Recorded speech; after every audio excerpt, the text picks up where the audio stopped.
Tag TV brings you daily news bulletin from India. Breaking news and views from India.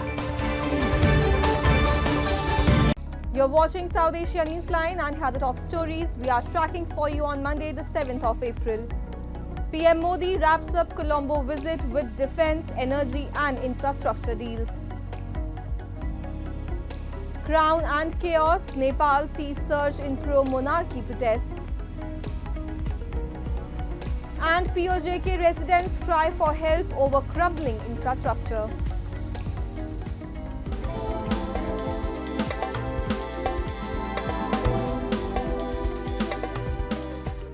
And now for all the details, Indian Prime Minister Narendra Modi this past weekend concluded a significant three-day visit to Sri Lanka. The reciprocal visit by Indian Prime Minister is the first by any foreign leaders in Dissanayke's administration and comes months after the new president visited New Delhi for his first foreign visit. A report. With an aim towards enhancing New Delhi's regional outreach, Indian Prime Minister Narendra Modi concluded a significant visit to Sri Lanka. On the invitation of President Anurakumara Dissanayake, the Indian Prime Minister arrived in Colombo on Friday for a state visit after concluding his engagements in Bangkok for the BIMSTEC summit. During his stay in Colombo, PM Modi became the first foreign leader hosted by President Dissanayake since the latter assumed office in September 2024. Holding bilateral talks with President Dissanayake, Modi reviewed cooperation in the fields of connectivity, development cooperation, economic ties, defense relations, reconciliation and fishermen issues. The visit also saw a landmark MOU on defense cooperation between India and Sri Lanka, a first in their bilateral history since the withdrawal of the Indian peacekeeping force over 3 decades ago. In a joint press statement, PM Modi emphasized the interconnected security interests of both the nations. President Dissanayake reciprocated by assuring that Sri Lankan territory will not be allowed to be used by anyone to undermine India's security.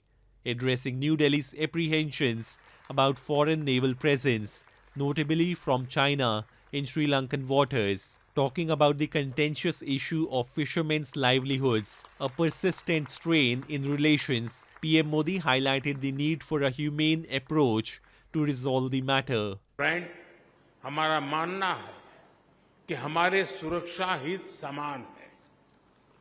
दोनों देशों की सुरक्षा एक दूसरे से जुड़ी है और एक दूसरे पर निर्भर है। भारत के हितों के प्रति उनकी संवेदनाओं के लिए मैं राष्ट्रपति दिसानायक का आभारी हूं। रक्षा सहयोग में संपन्न किए गए महत्वपूर्ण समझौते का हम स्वागत करते हैं। कोलंबो सिक्योरिटी कॉन्क्लेव और हिंद महासागर में सुरक्षा सहयोग पर भी मिलकर काम करने के लिए हम सहमत हैं। දීවර ගැටලු සඳහා තිරසර විසඳුමක් ලබා දීමට සහයෝගී ප්‍රවේශයක් ඇති අවශ්‍යතාව අප සාකච්ඡා කළා. දෙරටේම තහනම් ආම්පන්නයක් වන පතුලේ ඇදගෙන යන දැල් ආම්පන්න ක්‍රමයේ මගින් සිදුවන දැඩි පාරිසරික හානිය හඳුනා ගනිමින් මෙම ක්‍රියාව නැවැත්වීම සහ නීති විරෝධී වාර්තා නොකළ සහ නියාමනය නොකළ මසුන් ඇල්ලීම මැඩ පැවැත්වීමට පියවර ගන්න ලෙස අප ඉල්ලා සිටියා. අද දින බලශක්ති ආරක්ෂක සහයෝගිතාවේ සෞඛ්‍යංශ සහයෝගිතාවේ යටිතල පහසුකම් ව්‍යාපෘති සහ ණය ප්‍රතිවගත කිරීම ආදී ක්ෂේත්‍රවලට අදාළ ශ්‍රී ලංකාව සහ ඉන්දියාව අතර දීපාර්ශ්වික විසඳුම් කීපයක් වුවමාරු කර ගැනීමේ අවස්ථාවල සහභාගී වීම ගැන අප සතුටු වෙනවා. නිසැකම අපගේ සම්බන්ධතාවයේ තවත් ඉදිරි පියවරක්. Beyond defense and fishing, the visit saw the signing of 7 MOUs covering energy, digitization, health and trade. Both the leaders also jointly launched railway projects, including an upgraded line between Maho and Omanthai and a modern signalling system for the Maho-Anuradhapura section, funded by Indian assistance. The visit comes at a time when Sri Lanka navigates its delicate balancing act between India and China, its largest bilateral creditor. Dissanayake has maintained Colombo will not get sandwiched between Beijing and New Delhi, emphasizing a neutral foreign policy. And in Myanmar's hour of need, the Indian Army's field hospital is serving as a lifeline under Operation Brahma, treating hundreds amid challenging conditions. With timely aid deliveries, India has emerged as the first responder, leading the global relief effort after the devastating earthquake. The Indian Army's field hospital in Mandalay, part of India's mega aid plan Operation Brahma, continues to aid Myanmar's earthquake victims. On day 6, it had treated 859 patients, performed 20-plus major surgeries, 3,000-plus lab tests, and over 300 x-rays, all under tough conditions. Senior General Min Aung Hlaing, Myanmar's prime minister and military chief, visited the hospital on Sunday. He met survivors and thanked the Indian government and people for their timely support. Earlier on Sunday, an IAF-C-17 aircraft delivered supplies for the field hospital and food aid for affected communities. A day earlier, India sent 442 tons of food, including rice, oil, noodles, and biscuits, via INS Gharial, handed over at Thalawa port. Operation Brahma, India's relief mission, was launched immediately after the 7.7 magnitude earthquake struck Myanmar on March 28th, killing thousands. The country continues to grapple with the aftermath, and India, acting swiftly as the first responder, has taken a lead role in supporting rescue, relief, and recovery efforts. Once a Hindu kingdom ruled by kings, Nepal embraced democracy in 2008 after a turbulent royal downfall. But now echoes from the past are growing louder. Thousands have taken to the streets demanding the return of the Shah monarchy and a Hindu state. Why are Nepalis looking back?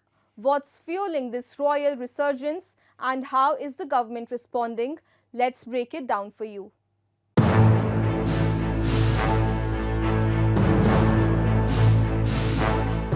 Nestled between India and China, Nepal is a land of ancient gods, brave warriors and sky-touching peaks.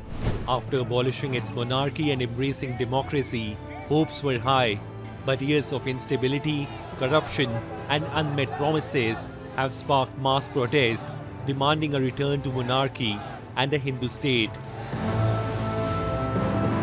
So what is fueling this royalist revival?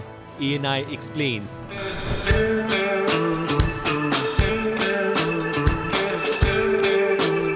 This is Nepal, a nation with a history as dramatic as its towering Himalayas. Today, the country is witnessing a surge of pro-monarchy protests. Thousands are calling for the return of the Shah dynasty and the reinstatement of Nepal as a Hindu kingdom.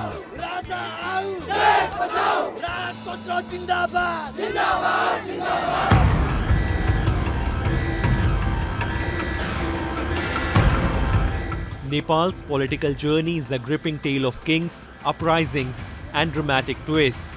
For over 240 years, from 1769 to 2008, the Shah kings ruled a Hindu kingdom, with monarchs seen as divine.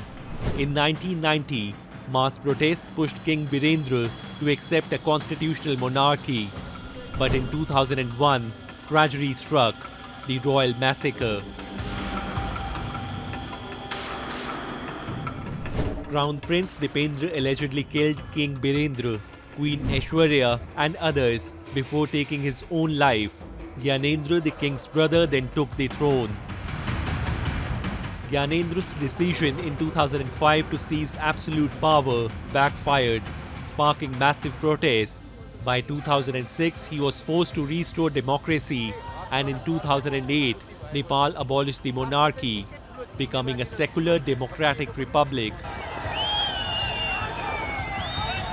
Today's protests reflect deep frustration over political instability, corruption, and economic hardship, leading many to look back to the monarchy with new hope. संसार में होते हैं तो दिखना ही है। आपने बेलायत में दिखा है, उधर राज है, शाही नहीं। हम लोग क्या चाहते हैं कि राज संस्था एक पावर विहीन राज संस्था रहे और मुल्क बहुदलीय प्रजातंत्र और उदारवाद के मान्यता पर चले। ये हम लोग देखने चाहते हैं।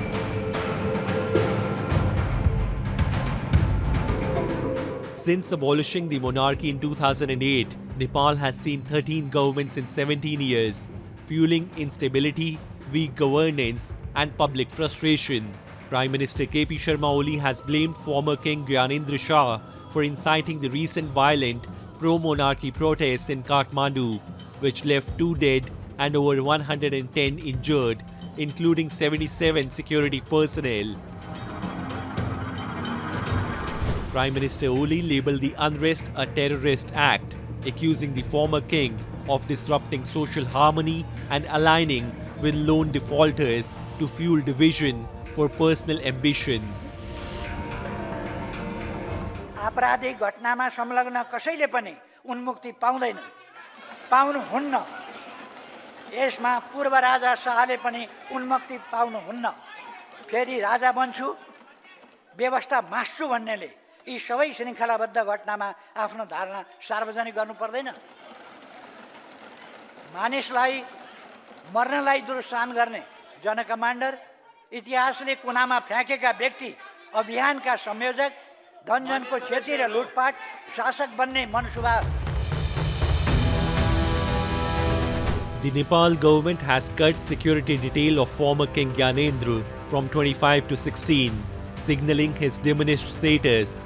Meanwhile, Kathmandu city authorities fined him 793,000 Nepalese rupees, approximately $5,900 for environmental damage and public property destruction during the protests. Many believe Nepal was more stable and self-reliant under the monarchy. Today, the country struggles with political chaos and economic decline. Religion is another key factor. Once a Hindu kingdom, Nepal became a secular state in 2008, leaving many feeling it lost its cultural identity. This has fueled protests, with crowds waving the old royal flag and chanting, "Bring back our king." Frustrated with corrupt politicians, many now see the monarchy as a symbol of honest and disciplined leadership. म कसैको लागि हैन, म देशको लागि आएर for the motherland, for our pride, for the country. The big question now, is Nepal's monarchy on the verge of a comeback, or is this just another passing political storm?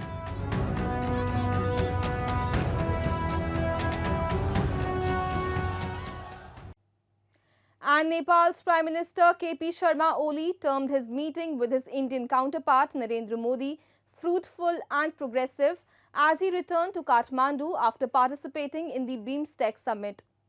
Talking to reporters, Oli emphasized the positive outcomes of the discussion as he highlighted that both leaders have made the commitment that Nepal-India relations will be taken to new heights, further deepening it, covering wider aspects and solving the problems that arise over time. He added it is common that neighbors will encounter problems and said they are resolved through dialogue. He also addressed speculation about PM Modi's attendance at the upcoming Sagarmatha Samvad Summit, clarifying that Modi would not attend in person due to a pre-scheduled European visit. He stressed that Nepal and India share a mutual understanding to resolve minor disputes through communication, asserting that his visit to India would happen in due time. The sideline meeting in Bangkok between PM Modi and his Nepalese counterpart is the second such meeting after Oli returned to power. The two prime ministers had met in the sidelines of the UN General Assembly last year. हामीले एउटा अठोट गरेका छौं कि नेपाल भारत सम्बन्धलाई अझ व्यापक, विस्तृत, सुदृढ गर्दै लाने र कुनै सानातिना छिमेकमा त समस्या देखिन पनि त सक्छन् नि कहिले त्यस्तो भइहाल्यो भने पनि एक आपसमा संवाद गरिहाल्ने र तिनीहरूलाई टुङ्ग्याउने भन्ने कुरा हामीले एउटा गहिरो समझदारी गरेका छौं। यसबाट यो भेटघाटबाट म फलदायी भेटघाट भयो र खुसी छु।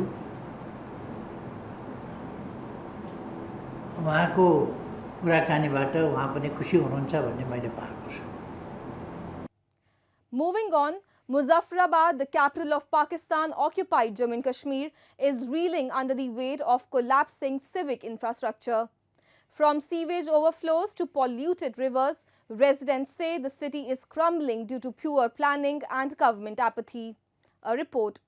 Muzaffarabad, the capital of Pakistan-occupied Jammu and Kashmir, is struggling with basic civic issues as its infrastructure fails to keep pace with the growing population. Overflowing sewage, water shortages and flooded roads have made daily life difficult. Locals blame poor maintenance and planning for the worsening conditions. पानी के जो दो बुनियादी मसले हैं, पानी का ज़्यादा होना भी एक मसला है कि ज़्यादा होकर पानी जो ओवरफ्लो कर रहा है उसकी वजह से सड़कें और रास्ते ख़राब हो रहे हैं, और पानी ना होना उसकी वजह से भी लोगों को बड़ी परेशानी का सामना करना पड़ता है। ये वो चीज़ें पानी से रिलेटेड चीज़ें जो है। दूसरा पार्किंग। तीसरा मसला शहर के अंदर पोल्यूशन का भी है कि दरिया देखें, दरियाओं में दरिया इस वक्त आपके बहुत सालों से, पिछले कई सालों से गार्बेज डिस्पोजल के कूड़ा क्रिकेट और फुजला को जो ना ठिकाने लगाने का जरिया इस वक्त दरिया है। From clogged drains to shrinking green spaces, Muzaffarabad's infrastructure seems to be buckling under pressure. Residents have urged the government to step in with long-term solutions, but all in vain. A Bangladesh court ordered the detention of at least 70 senior lawyers linked to the former Awami League government on Sunday, charging them with attempted murder and assault of fellow advocates during the unrest that ousted ex-Prime Minister Sheikh Hasina in August 2024. The detained lawyers, all prominent advocates and members of the Awami League, Hasina's political party, appeared before Dhaka's Metropolitan Sessions Court seeking an extension of their bail, which they had secured for 8 weeks prior. However, the court rejected most of their pleas, sending them into custody. The charges stem from violent clashes during the 2024 protest, which saw a student-led uprising topple Hasina's 15-year regime. Hasina fled to India, a long-standing ally, as protesters stormed her official residence. The unprecedented ruling has, however, raised concern over the situation in Bangladesh, including the judicial overreach and targeting of political affiliates in the aftermath of the student-led uprising.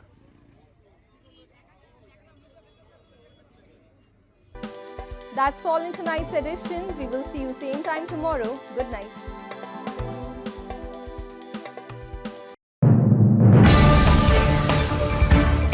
Tag TV brings you daily news bulletin from India. Breaking news and views from India.